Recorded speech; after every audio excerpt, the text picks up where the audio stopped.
Welcome to the Real Estate Investing Club. This is the place everyday real estate investors gather to share their best stories, biggest insights, and favorite tactics to grow a portfolio of cash-flowing properties in today's market. Here's your host, Gabe Petersen.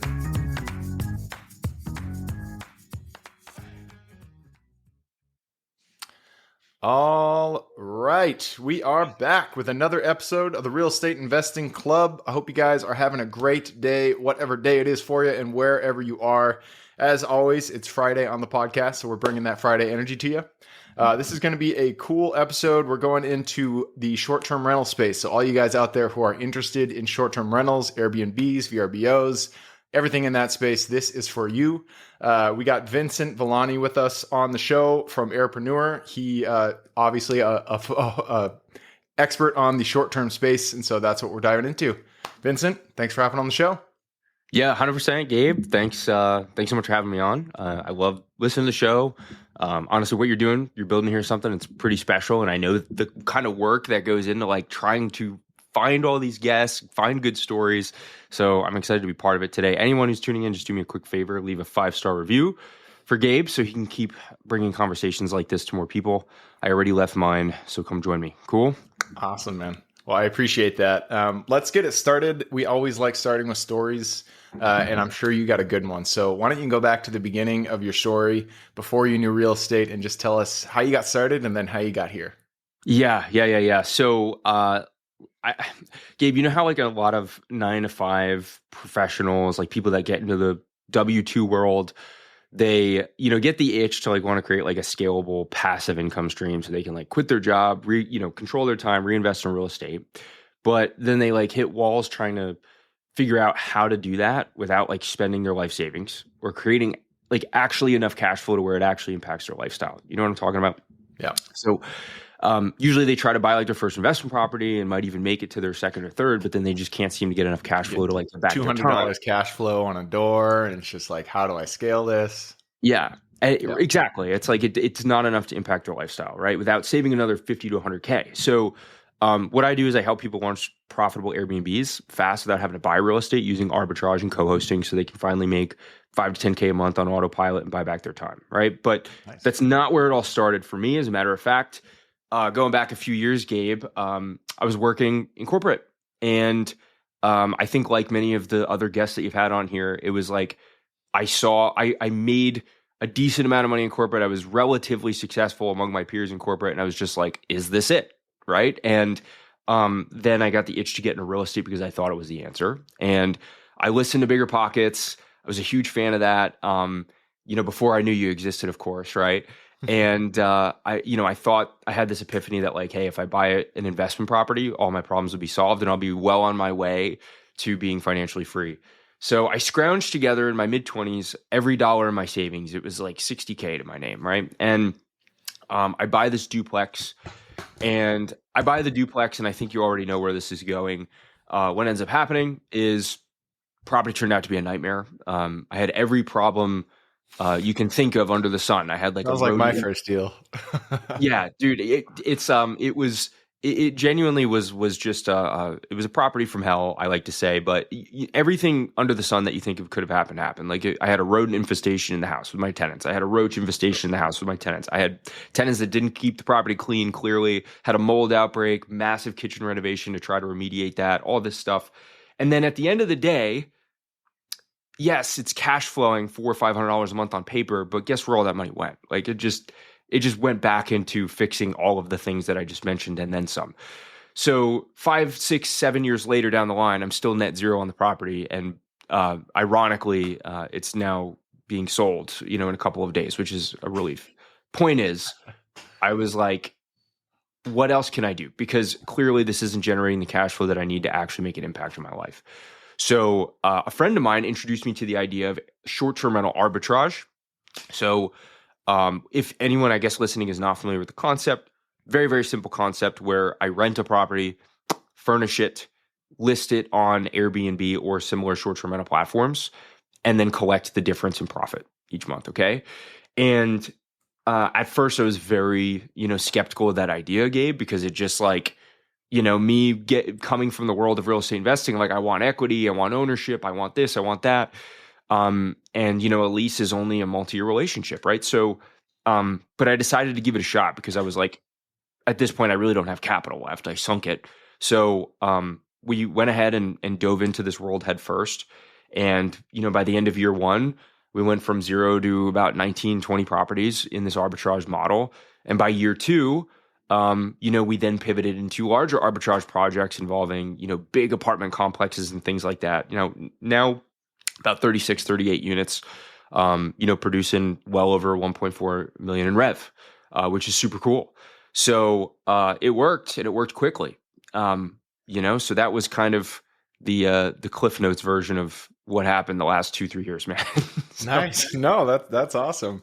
0 to 19 in 1 year. That's an accomplishment. That would be difficult to do. So let's dive into the nitty gritty of this specific model, arbitrage. Mm-hmm. Take us like when you were just learning about this strategy. How did you get the first few deals? How do you find the properties that you're renting? What are you looking for? How do you negotiate with the people that actually own the property? Take us to the nitty gritty of it. Yeah, I'll give you the rundown. So, these are the biggest question marks for anybody in the world of arbitrage, and rightfully so, because we approach it from like an investor and a business mindset. So, have you ever heard of this term called the Burger King strategy? No. Okay. So I love this. One of the guys I learned how to analyze Airbnbs from years ago gave me this idea, and I just apply it to everything. So the Burger King strategy is this: McDonald's does all of this ridiculous research before they launch McDonald's, right? The demographic, the population, the future plans of the city, all this stuff. They know exactly why they're going to launch it on this corner. Yeah. So what does Burger King do? They say, hey, McDonald's did all the work. I'm just going to open up across the street. So, I didn't know that actually. Sounds like I have a Walmart strategy of investing. If Walmart is in an area, I have a lot more confidence in investing in, a 20-mile radius of that Walmart, because they've done the research. They have a whole team of people deciding that the population here will grow and will support this department. So sounds similar. I like that. From now on, we'll call it the Walmart strategy then. So, but so basically we take that same application to like finding profitable, like potential properties, because that's like step one. Before you do anything, it's like, does the market work and do the properties work, right? Yep. So we basically take an approach of like, let's look at a market, let's see what people are already doing well on Airbnb, and just make sure that the rentals available in that market, the properties available for rent, match that criteria. So like renovation style, are the winning properties, do they have pools? Are they relatively close to like, big locations and things like that. So we use a software called AirDNA for that. Yeah. Now I will just take a quick detour here and a disclaimer. AirDNA has a pretty mixed reputation. I don't know if have you ever heard of this software? Yeah. I mean, multiple people have mentioned it. I got like a lifetime subscription to Mashable, which is like, similar to AirDNA, but it's not nearly as in depth. Yeah, I've heard AirDNA, you have it really goes into the numbers behind short-term rentals. I'm sure you could still get great results with I think you said Mashable, right? And at the end of the day, I think a lot of these softwares work, but the biggest problem, Gabe, is that there is a feature on AirDNA where you just type in an address and it spits out a number, and it's like, oh, like that's how much this property is going to make. And that is obviously the incorrect way to use anything. There's no magic bullet for any sort of investment strategy, right? Yeah. So the actual method that we take on that software, which I'm sure you could apply with your software, is let's look at the revenue data of properties nearby. And then when I go to find a rental property, I compare the attributes of that property to the other comps nearby, just like you would with a real estate investing project, right? Yeah. So then we make a much more accurate assessment on how much revenue the property would make based on that. And that was looking for not only location, you're looking for amenities, like maybe this property has a view. Does this one also have a view? This property has a tennis court. Does this one also have a tennis court? That kind of thing. Exactly. It's like, hey, here's a property that's making $100K on Airbnb right now. Why? Okay, they've got a pool. It's a 3-bedroom house. They've got nice renovation.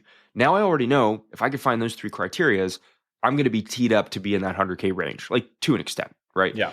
So that's really So the how do analysis. you sorry, I'm pausing you there. How do you first decide where you're looking? So if you already have chosen, you found comps for this area, probably a single zip code that you're looking in. How do you find that zip code to start with? Yeah, great question. So there's really, I'll take a step back here too. Before we dive into any market, especially when it comes to the world of arbitrage, right? Because we're going to rent the property, get permission from the landlord, and then list it as a short-term rental, right? You're a non-owner, okay? So there are a few markets in the United States that will make your life very difficult if you try to do it there. Hmm. And my simple advice is just do not try to operate in those markets, right? Like nobody here is in the business of trying to fly under the radar of the law. And at the end of the day, if it's very, very complex and it needs to be owner occupied and it needs to be listed by the owner and all this other stuff, then just don't launch there, right? Like we're not going to target that market. Now, oftentimes, right on the radius of that market, you could find something that makes sense, right? So that's step one, is just like, let's just make sure the market is digestible. And Legally, you're not going to run into problems. yes. And there is another strategy you can take, even if there are some legal challenges, called co-hosting, which I can break down a little bit. But mainly for the world of arbitrage, we're looking for, like Gabe, like the world of arbitrage gets this reputation. Like I need to be able to find properties that cash flow 5, 6, 7K a month, right? That's like that's the expectation that's put out there by like, Airbnb gurus and like all this stuff, right? And in actuality, that is not the average deal. As a matter of fact, like what we just want to find are a handful of properties that'll make at least 1 to 3K per month in cash flow. And that's way more attainable than trying to find this secret Plan gold homes, mine. Yeah. So I digress, but kind of going back to what you asked, I wanted to set that foundation first. So now that we know that we're looking in a market that doesn't have a ton of regulations, and we're just kind of setting the expectation, I just need to find something that'll make 1 to 2K a month in cash flow.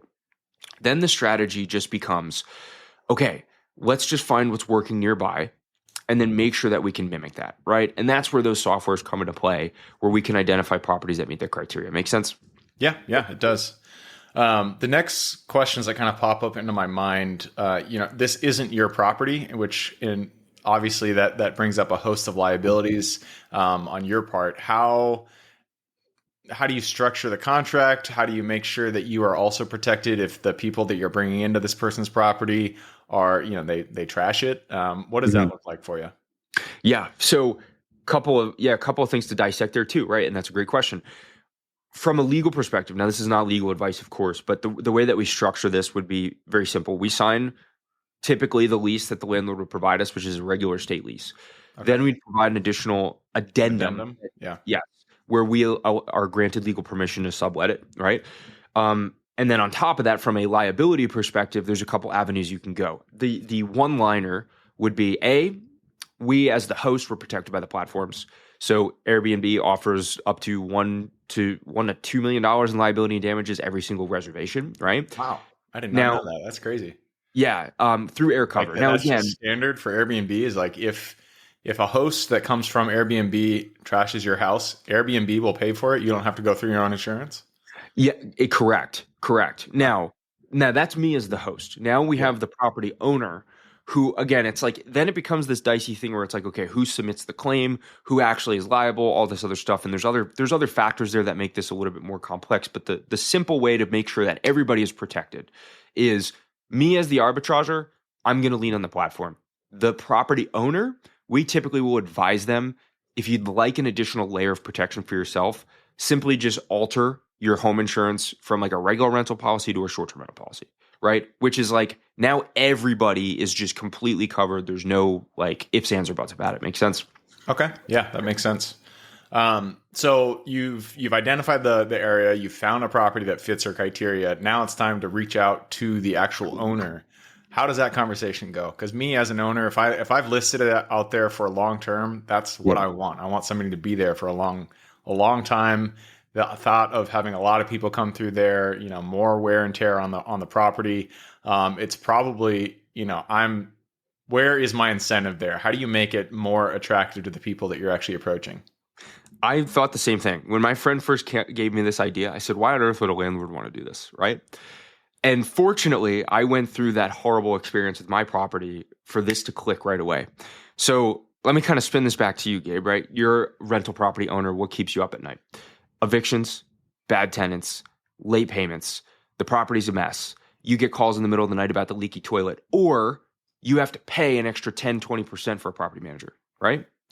So now, me as an arbitrager, I'm going to come in the property and work this thing like a business, which means, what does that mean for you? On-time rent every single month. I'm not taking $1 more than your regular asking rent, right?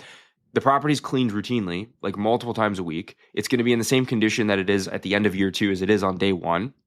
And guess what? I'm earning money out of the property, so I'm literally never going to leave. So it's like, you as a landlord, you just get to sit on your butt and collect maximum rent. So the funny thing is I do not struggle with landlords saying yes to this ever. It's more so just like, hey, does this property make sense for me? So I am actually in the position of authority of like, I can say no to the deal, not really the landlord. They usually want to work with you if you present it that way. Does that make sense? Yeah, that does make sense. And specifically when you said, you are running this as a business, so you are going to be wanting to stay in this property forever. And that, I feel like that is a big selling point for people who own long-term rentals, is because the thing that I care about is I just don't want to have to flip this property every year. When the lease runs out, I don't want to have to, clean it, get a new tenant, all that stuff. That's, it takes at least a month. So that's a whole month's rent that you're losing there. And so somebody's going to be staying there for, 10 years. That makes sense from the landlord's perspective. Mm-hmm. All right. So you found the landlord, you've negotiated it, you got a contract, everybody's protected. Now the property is in your possession. You can start renting it. What do you do from there? What are the first couple of steps that you run? Yeah. So the thing I love about this business model, Gabe, is you can truthfully make this very passive, very, very passive. And that sounds insane considering it's a short-term rental business. It's like you're running a small hospitality business. Yeah, like talk to people. When I do Airbnbs, you're texting the owner. You're like, there's a lot of stuff. Let me explain this. The very first couple of weekends we went live, keep in mind 2 years ago, I knew nothing about this business. And the very first weekend we went live, I remember staying up till 3 a.m, answering guest messages on a Friday night. And I was like, I never want to do this again. So the cool thing is because there are cleaners there so regularly, that means that you kind of have an additional set of eyes and ears on the property at all times, right? Okay. So here's what you can do. This is actually pretty incredible. Is if you could just automate these 3 things, if you could just plug in tools and people for these 3 things, you can actually almost entirely separate yourself from the business. Now, not like 100% entirely, but you can make your life 10 times easier. So the first is cleaning, right? You need people there regularly to clean the property, of course, and turn it over and make sure it's top notch. Mm-hmm. What you can do is there's a lot of softwares these days to help you do that. Biggest one, no secret, there's one called Turno. Where you can actually not only use the platform to recruit cleaners, they have the reputation on the platform, but you can hire them, communicate with them, have them fill out checklists on that platform, and even just plug that directly into your Airbnbs so they automatically get notified of bookings, extended stays, all that stuff, right? Oh, okay. That was actually going to be one of my questions. Is it's not only the people that are coming to stay at your property, but it's also the cleaning staff. I feel like there's a lot of communication there, but if they're automatically being notified, these are not standard length stays. So if somebody leaves, they stay for one day and then they leave the next, and they're automatically being notified that they have to go there. That takes a lot of the headache out of the entire process. So yeah, that makes a lot of sense. And this is Turno, like Turno? Correct. It used to be called Turnover B&B. Okay. So now they're called Turno. Now that's one platform. There's a couple like that. And then there's a couple of other platforms you could actually just hire your own cleaners outside of that and then link them to like a property management software. But moral of the story is that's the easiest one-stop shop. So then you've got cleaning automated to some capacity. Now we've got to deal with, okay, how do we deal with guest communication or even communication with my cleaners? How do I kind of like slowly peel myself away from that, right? So what we did is we actually found virtual assistants, right? So like real people overseas, of course, that are essentially pennies on the dollar in the United States. Yeah. And what they do is they work around the clock for very affordable rates to just communicate with your guests. The crazy thing is you can actually find some of these virtual assistants that were ex-Airbnb employees. Like they already know the Airbnb customer service world. Oh, nice. Yeah. They already know the claim process. It's pretty crazy. So my point is you can hire a few of these folks for a couple $100 a month to literally just around the clock deal with guest messages and then even train them to the point where they coordinate with your cleaners for you, coordinate with your handymen for you, and do all these things. So, of course, that doesn't happen overnight. You got to just like train them, implement them, hire them, all that stuff. But do they also handle your guest communications? So when people text at night, they'll respond. 100%. I haven't dealt with like a guest message in I can't even tell you the last time I have. Nice. Personally. That's cool. So that's two. You said 3 pillars. You got your cleaners automated through Turnout. You got your communications automated through your VAs. What's the third one? Third would be pricing, right? Because like once you're live, what you ultimately want to do is adjust for seasonality, right? Because these are a short-term rental. I don't care what anyone says. It's going to fluctuate like year round. Now, we're investors, Gabe. So like what we do is we look at what is the average profit margin and revenue based on a 12-month time frame. Because if you just look at it month by month, you're going to be like, oh my God, I'm on top of the world. And then I'm like losing money. And then you're going to be all over the place. You want to look at it from a 12-year or 12-month perspective. Okay. So there are other software tools that you can integrate with your short-term rentals that will automatically adjust the pricing year round based on seasonality and demand, which means you stay booked and you also maximize revenue based on things in the area. So one of them is called Price Labs. This is not the only one, but this is one of them. And I'll tell you a really quick story. Are you a Taylor Swift fan?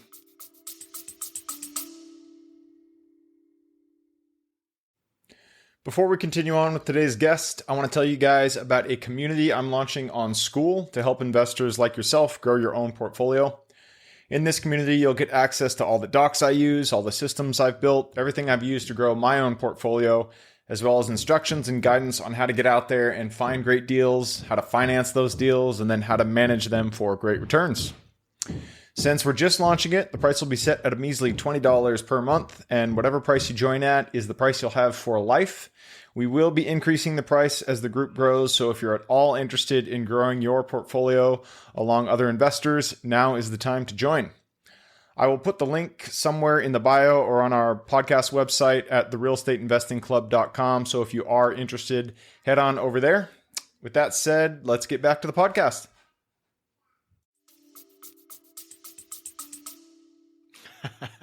My fiance is for sure, but Taylor has some good songs. Believe it, this wasn't a trick question. So I wasn't trying to get you in trouble by the fiance. But the reason I asked you the question is I am not. I know nothing about Taylor Swift outside of, the music, things like that. So I have a bunch of short-term rentals in Pittsburgh, right? And I had no clue she had a concert because I don't listen to Taylor Swift, right? But the software knew. The software knew Taylor Swift was coming to town. It saw that all of the rates in the area, in the hotels and all the other short-term rentals were skyrocketing. Yeah. So lo and behold, I have no idea why. I check in that one weekend, each property's charging $1,200 a night and getting booked. So my point is, if you have a tool like that in place, it's not just about staying booked, it's about maximizing on opportunity.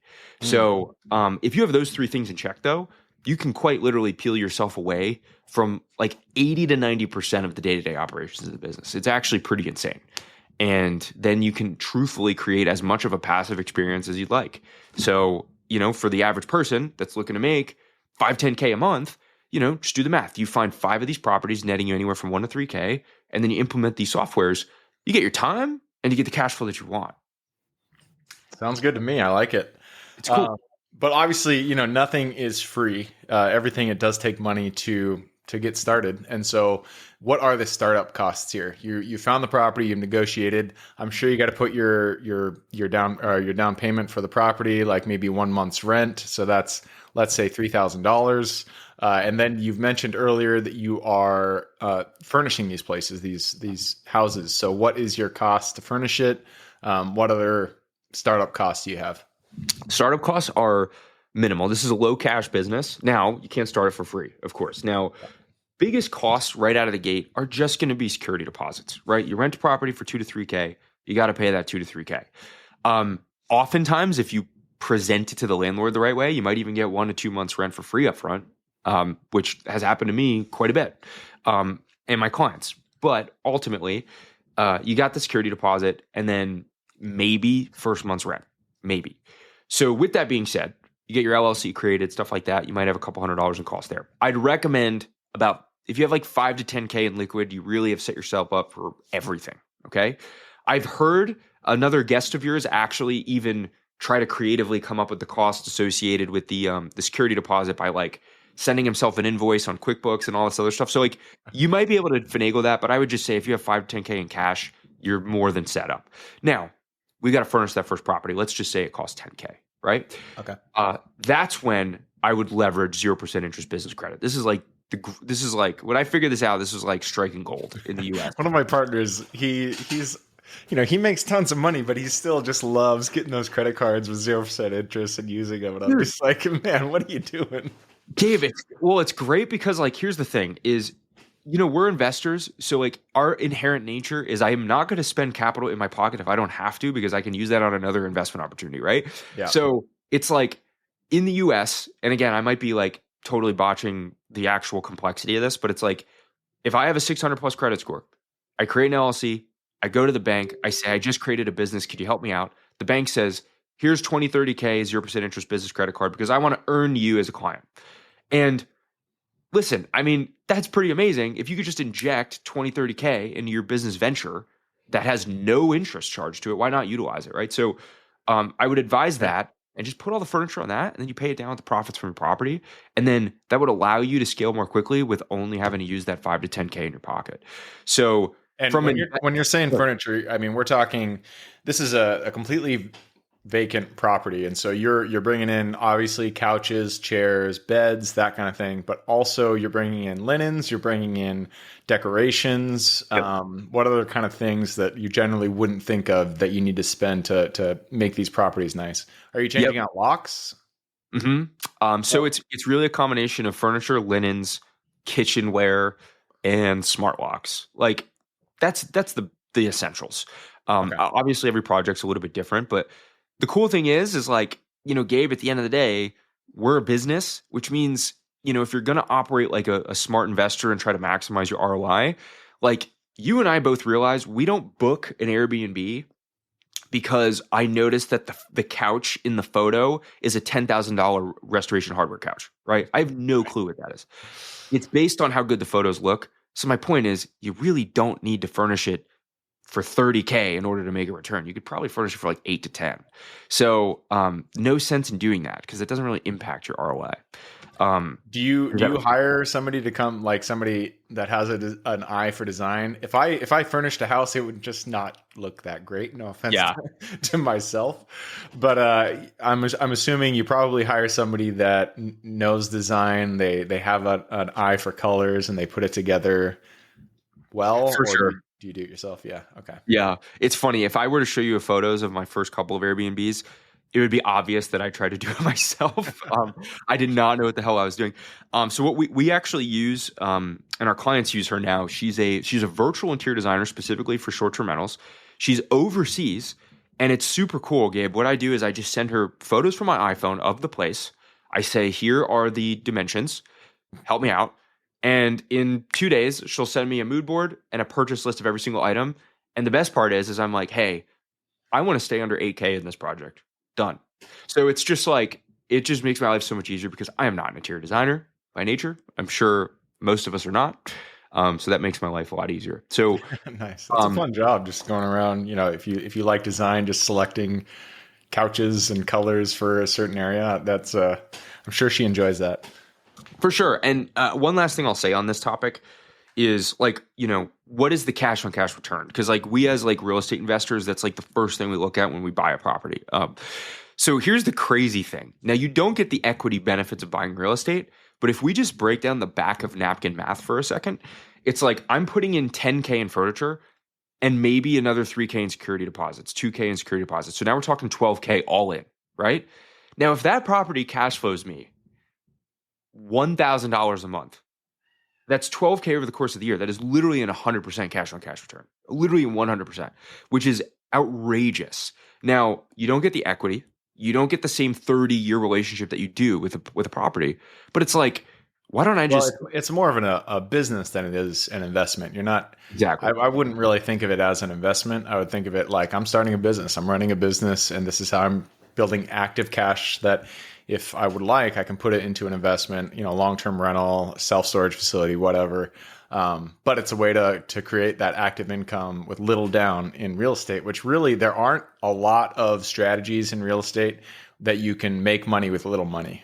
Everybody says you can make money with no money in real estate. That's bullshit. You need money to make money in real estate. But this is a legitimate way to make, you don't need a lot of money to get started. So I've heard of this strategy a few times and I've really liked it. I've actually looked into it myself.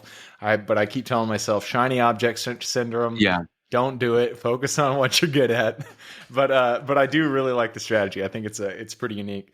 I do have to push us out. We've blasted through the 20-minute mark, but before we move on, I always like to hear the P&L from every type of model that we're running. So what does the P&L look like for your model?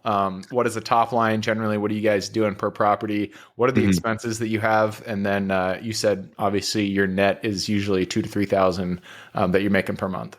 Yeah. So I do want to add too that like some of our portfolio are co-hosting deals. Really, really quick touch on this. I know we're short on time. This is where instead of us actually leasing the property, we just take a percentage of managing the property for the owner. So you might find an Airbnb that's like clearly failing because they don't know what they're doing. And then you just say, hey, let me run it for you.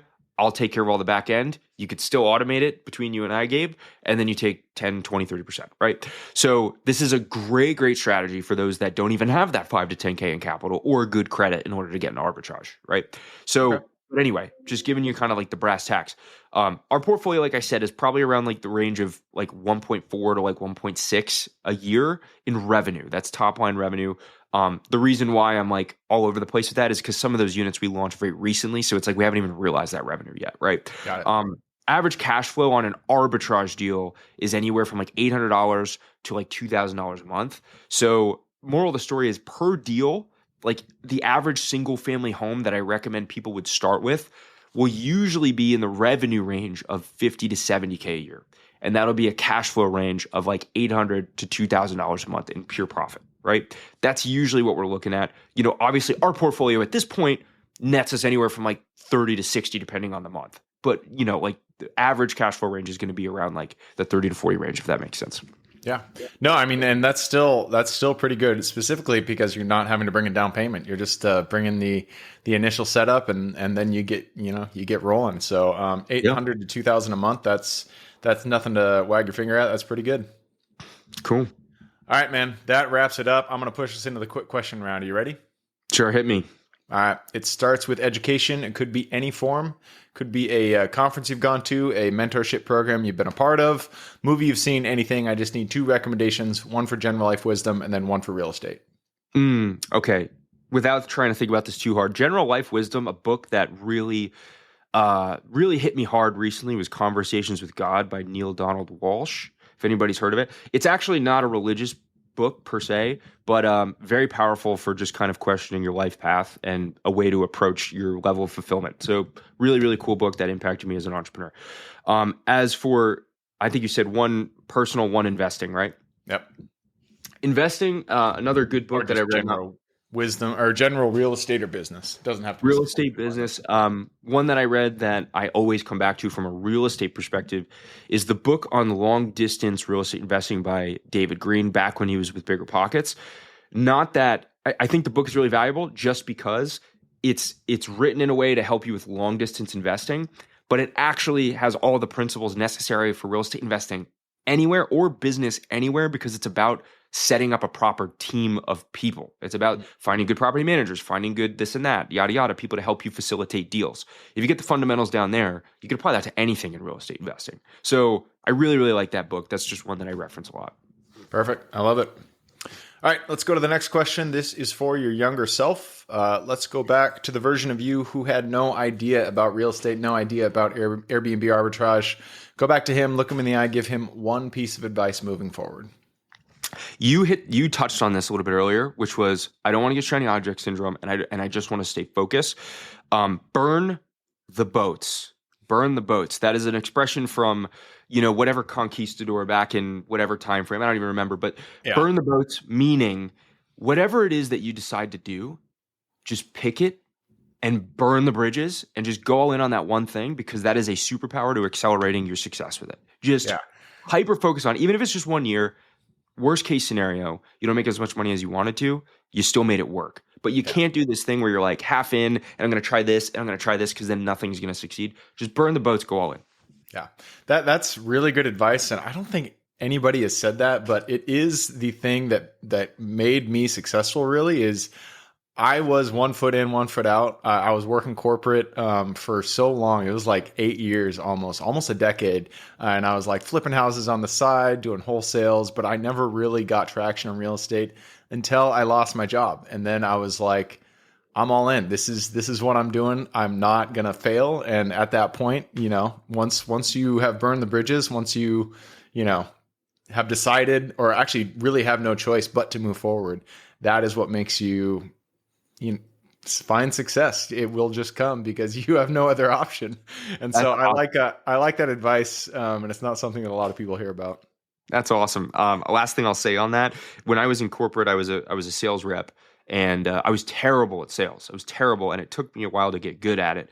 And if I could reflect, one of the most fulfilling portions of my life was when I was just obsessed with my sales territory and nothing else in the world mattered. I didn't see friends. I didn't do this. I didn't do that. And it was just like, how do I grow this business? How do I grow this business? But you just channel all this ridiculous energy that you don't even know that you have. So you just got to obsess over it. Nice. I love it. All right. Next question is about the US. It is a big place. There is a lot of opportunity out there. Give me the single metro you're most excited about starting a new Airbnb arbitrage business in today. Man, good question. Good question. We pivoted our strategy to taking on big apartment complexes. This is not a beginner strategy, but this is like when instead of me going to one landlord and saying, let me rent your house, you go to an apartment complex, you say, hey, give me 5. And you do that exact strategy. We did this with 36 apartments in Philly. We partnered in with some people. There's a video on it on YouTube and stuff. Where I'm going with this is I like to diversify. I want to try to find a different city that like is a different seasonality than the Northeast. I think I'm going to start pivoting into potentially like West Coast, like Arizona, Texas, just because it's a totally different seasonal market than the Northeast. So not really directly answering your question, but we will see. Okay. And that's interesting. You mentioned, multifamily, approaching multifamily owners and saying, hey, let me take a number of them and do this specific strategy because, if you find the right multifamily complex, we're going to have to do a second episode on that one. There's too many questions that pop into my mind there. We're going to move on, but that's an interesting idea. All right. Next question is about finding deals. It all starts with getting in contact with the owner in your case and penning that agreement. So what is your favorite way to generate leads and find new deals? For this model specifically, for rent by owner listings, 2 great platforms for that. One is called hotpads.com. It's owned by Zillow. There is a filter on Hotpads that will allow you to sort your rentals by for rent by owner. That will save you a tremendous amount of time. Same thing in apartments.com. This is a recent feature they added. For rent by owner, skip the middleman. I just want to go directly to Gabe. Nice. I like it. Yep. All right. Next question is about lessons learned. Not every deal that we get into goes the way we expect it. In fact, many times things go wrong, and that's when we get to learn a lesson. So what was a deal that went a little sideways for you, and what was the lesson you pulled from it? I had a really, really big arbitrage opportunity where we pulled in multiple people to take a bunch of units. That went south mainly because the building that we were partnering with did not follow through on what they promised us. And it created a dicey situation. I guess the biggest lesson learned outside of the obvious one, which is like really make sure the partners that you're getting into with are who they say they are, what, and they're going to follow through with what they say, and you vet out all potential risks and all that stuff. I guess the biggest lesson learned, though, is that like no matter what big investment or entrepreneurship opportunity you're going to get in, no matter how much due diligence you do, no matter how much preparation you do, no matter how many books you read, no matter how many courses you take, no matter how much, whatever, if you think it's the perfect time, shit's going to happen. It's going to happen.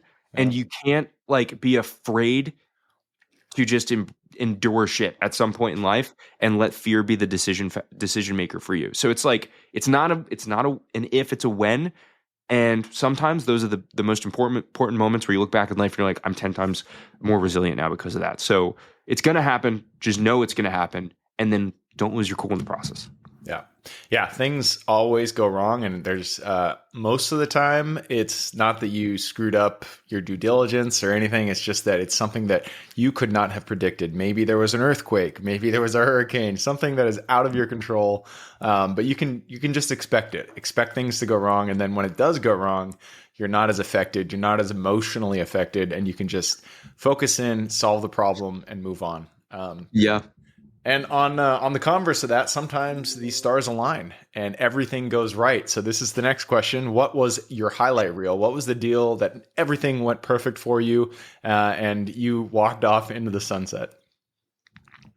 I want to say that it was when we first started pivoting into these large apartment opportunities. Our very first apartment opportunity was a roll of the dice. We took 7 apartments. And we were like, I don't know if this is going to work. I've heard of other people doing apartments and like, it's kind of like iffy and this and that. So we followed through. We had a good relationship with this apartment complex. And Gabe, I didn't even realize it until the year ended and I looked at the income statement, and those 7 apartments cash flowed profit net 89 grand. And I was like, dude, this is the way. Like, we got to do this more often. So that was an eye opener for me. That was the deal that I think created the momentum for us to get into bigger apartment complex opportunities and open that door to us. Yeah, having that success, especially when you're trying a new strategy, having that early success is so important. You mentioned like your first property, everything went wrong. That was the same for me. My first flip, it was a triplex. Everything went wrong, but at the end, we made $90,000, and that was the most I had ever seen in my life in one check. Wow. So the light bulb went off, and I realized like, yes, this works. Even when things go wrong, it works. And so, yeah, having that early success is super important. That's awesome. All right. And then moving us on to the next question. This is about team building. None of us are islands. It takes a team to build a business. So what is your advice to people out there building a team?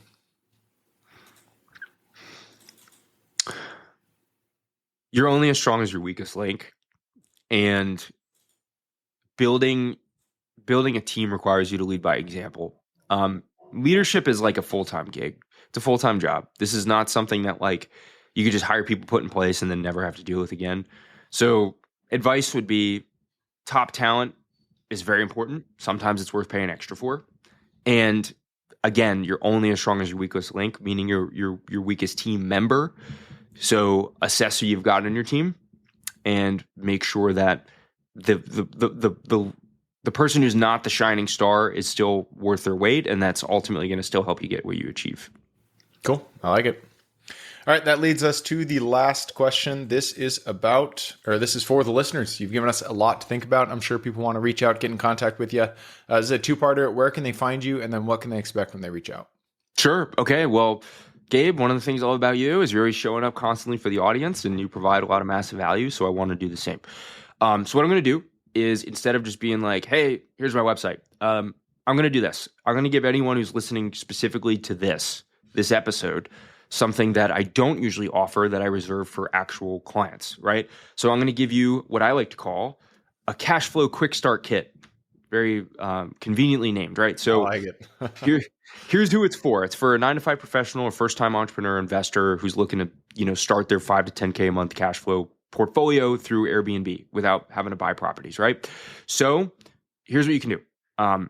First thing I'm going to give you is the Airbnb Market Launch Blueprint. This is just a 5-step guide to finding markets that will be profitable for Airbnb and properties within that market that will be profitable for Airbnb, even if you think my city won't work, right?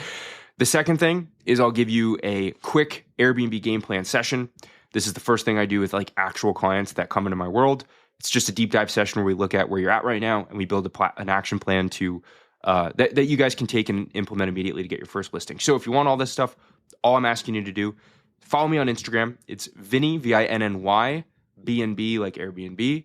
And just send me the word REI Club for this episode. So REI Club. So once again, if you want the blueprint and you want the Airbnb session, just DM me the word REI Club at Vinny, Vinny, BNB on Instagram, and I'll personally send them over. Cool? Perfect. Sounds good. I will put that link in the show notes. So if you guys want to reach out, just click the little more in the description. It'll pull down that full description in there. You can find Vincent's link. Cool. All right, man. That wraps it up. Thank you very much for hopping on the show. Rock on. Thanks a lot, Gabe. Absolutely. For everybody who's with us today, thank you guys for showing up. You are the reason we do this. So if you guys have any questions, reach out to me, Gabe with realestateinvestingclub.com. If you guys want to support the show, just leave us a review. Other than that, I hope you guys have a great week. Keep rocking real estate, and I look forward to seeing you on the next episode.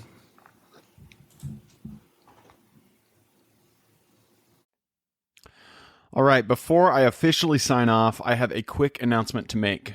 If you're interested in becoming a passive investor in one of my deals, my own company, Kaizen Properties, is looking for capital partners for our upcoming projects. We invest in what are known as recession-resistant assets, mainly self-storage facilities, mobile home and RV parks, and industrial properties. If you're interested in investing and would like to learn a little bit more about my company, our investing criteria, and some of the previous projects we've done, go to the Real Estate Investing Club podcast at therealestateinvestingclub.com and scroll all the way down to the bottom of the page. Click on the Invest With Us button. That'll pop up the investor form. Fill that out, and we will reach back out to you as soon as we can. Or if you prefer a little bit more of a personal touch, you can reach out to me at gabe@therealestateinvestingclub.com. So really, that is it. Again, it was a pleasure hanging out with you guys during this episode, and I look forward to seeing you on the next episode.